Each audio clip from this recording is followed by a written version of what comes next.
Bugün mənimlə birlikdə 4-cü iş günümüzə gedirik. Mələyin isə bu ildən ilk dərs günüdür. Mələyin məktəbə getdiyi günlərdə bizim rejimimiz tamamilə fərqli olur. Səhər saat 6-dan demək olar ki, oyanmışdım. 7-nin yarısı artıq tam dururam. Mələyi də durğuzmağa çalışıram. Durmur təbii ki.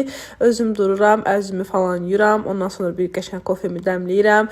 Baxıram görüm otaqda, kuxnada nə yığışdırmalı, səliqə salınmalı, onları səliqəyə salıram. Yuvası qablarım varsa yuram, çay dəmləyirəm, kofeni dəmləyirəm. Gedirəm Mələyi yuxudan oyatmağa və minnətdarlıq dəftərimizi yazmağı unutmuram. Bir neçə gündür Mələk evdə idi. Ona görə səhər yuxudan duranda çalışdığım qədər biraz nazik oladım ki, daha rahat yuxudan dursun. Enerjimizi yüksək tutmaq üçün Mələklə birlikdə qəşəng mahnılar qoyuruq səhər, oynaya-oynaya qəşəng giyinirik, hazırlaşırıq, gedirik məktəbə. Mələyi məktəbə qoyub gələn kimi təbii ki, biz nə edirik? Yemək bişiririk, çünki abidə bizim yeməyimiz olmalıdır. Ona görə tez bazar hazırlanan həm də dəhşət dadlı ərişləri, aş bişiririk. Özüm hazırlamışam deyə demirəm, amma həqiqətən möhtəşəm idi. Yenə evləri səliqəyə salırıq, qabları falan yuyuram, hazırlaşıram, bəzəndirəm, düzəldirəm. Gedirəm hara? Mağazaya. Mələyi məktəbə qoyanda mağazaya keçib orada istiliyi falan keçidirəm ki, biz gələn isti olsun. Gələn ki, mağazada işlərimi görürəm. Sonra Mələyi dərsdən çıxıb, Mələyi dərsdən götürüb evə gəlib yemək yeyib, ondan sonra aparıb qoyuram hazırlığa.